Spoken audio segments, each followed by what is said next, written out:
In this class, we will discuss about one design problem from the ball bearings. So the question is like this: design a bearing of a spindle of a drilling machine which runs at 1200 rpm. The bearing is subjected to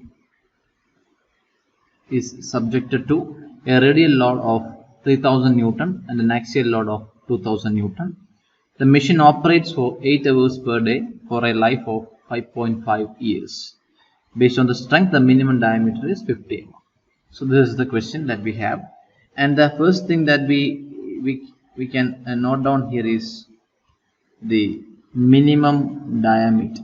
So they have clearly stated that the minimum diameter based on the strength doesn't mean that we are supposed to stick on to this particular diameter.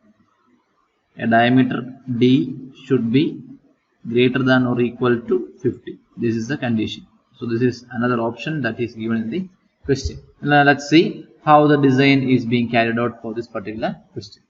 And we know that the radial load is 3000 and the axial load is, or the thrust load is 2000 Newton. And the service condition is also given here. So based upon the discussion in the step number 1, we are supposed to select a bearing, either 6.2 series or 6.3 series. Generally, we have to start from the 6.2 series.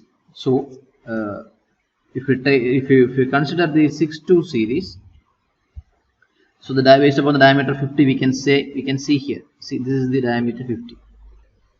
Based upon that, the bearing is 6210. That is the bearing number, and correspondingly you have the C value and C0 value. So let's note down that here. So based upon the diameter, the bearing that I choose is 6210. Diameter is 50, and the C value is 27070 Newton, and the C0 value is as 20595 Newton. So this is the values we have to take down from the data handbook. Right, now moving forward, we are supposed to calculate the equivalent load. In order to calculate the equivalent load, we are supposed to find out the value of E, X, Y and V. And if we look at the table, the first thing that we have to find is the E value. So E value is available there in the last column. So it is purely based upon the values of Fa by C0. So let's calculate the value of Fa by C0. We have Fa as 2000 Newton divided by C0. We have 2595. Right. So the answer is going to be 0.097. So if you look here, 0.097 is going to come somewhere here. This is the location of 0.097. The value of E is going to come somewhere in between 0.84 and 0.11. So we can expect a value of E somewhere here. Right. So we can see that 0.28 and 0.30. So the value of E can be between 0.28 and 0.230. So either I can go for the iteration like x minus x1 divided by x2 minus x1 is equal to y minus y1 divided by y2 minus y1. Either I can go for this formula to find out the unknown value of x, unknown value of y. I can use that formula also. Or else, in simple words, what I will do is, since the value is going to come in between 0.28 and 0.29, since the variation is not that much high, I will select the E value as 0.29.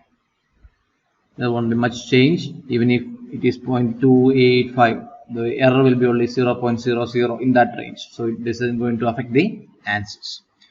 Now the question is, how will we select the value of X and Y? Right now we have the value of E as 0.29. So the value of Y is going to come somewhere here.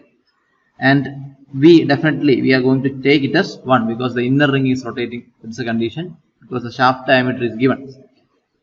And so the value of V is taken as 1. Now the question is, in order to find out the value of X and Y, we are supposed to find the value of Fa by VFR. So the value of Fa is 2000 divided by 1 into 3000. That is the value of Fa by VFR, which is going to be equal to 0.67. Now if we compare the value of E and FA by VFR, we can say that FA by VFR is far greater than E. If that is a scenario, X has to be taken down from these two columns, especially from here. That is the only possibility we have. FA by VFR is greater than E.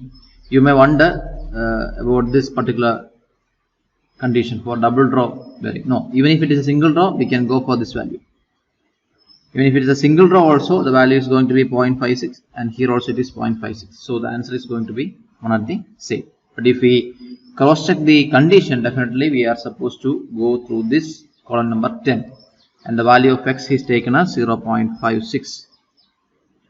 Now what is the value of Y? Not this is the value of 0.56 is the value of X, and for the value of Y we have to again do the iteration. So the value is going to come in between these two, because FA by VFR value is greater than E, so we have to look at the column 11. So the value is going to be varying from 1.55 and 1.45. So I can select any value in between these two based upon the value of E. Right. So to continue the calculation, I will go with the value Y is equal to 1.5. Right. So the value of Y is going to be 1.5, and for FE it is going to be 0.56 into 1 into 3000 plus Y is going to be 1.5 into 2000. So the answer is going to be FE is equal to 4680 as the value of equivalent load FE or P. P is equal to 4680. Now let's move on to check what are the whether this selected bearing is suitable or not. In order to do that, I will calculate the LN required. In order to calculate the LN required, I need the value of LH. LH is the life in hours. So in order to calculate LH, the answer is very simple. We have got 8 hours per day into total days in a year is 365 into total number of working years is 5.5. So the answer is going to be 16060 hours. So this is the answer. Look here. This 8 hours per day for life of 5.5 years. So that's how 8 into 365 into 5.5. That is the total life of the bearing in hours. So if I substitute it over here, it can be written as 60 into 1200, that is RPM, into LH is 16060 divided by 1 into 10 power 6. So the answer is going to be 1156.3 million revolution. So this is the life, but we require to facilitate the application. So in order to if the machine has to work for 5.5 years at this rated RPM, definitely it should possess a life of 1156. Now the question is, the bearing that we have selected, which is 6210, does that have this much life? That is the question. So that's what we are going to check right now. So in order to do that, we are going to use this equation ln is equal to ln calculated is equal to C by P to the power of 3. So the value of 3 C we know it is going to be equal to how much? It's given here. It's given 27070. That's the value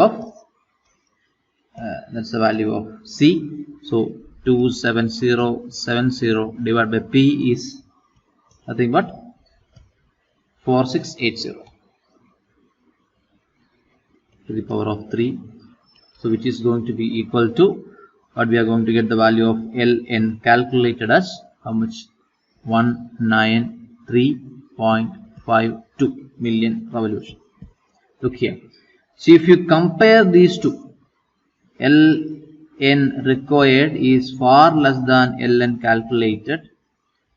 See, what we required was 1156.3 and what we obtained is only 193.52. Is not satisfying the condition. So what we are going to do, the bearing that we have selected 6210 is not apt for this particular application. So what we'll do, we will jump to the next series 6310. We will continue all these calculation and we will check whether we have the required life greater than the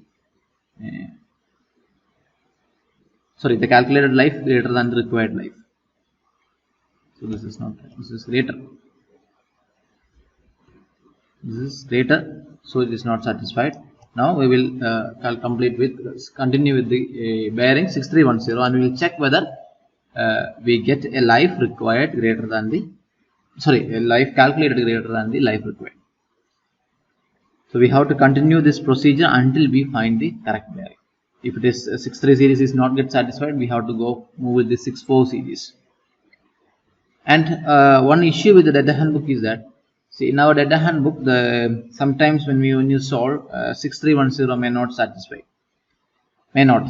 If such a scenario comes, what you are supposed to do is that in the question they have given that the minimum diameter required based on the strength.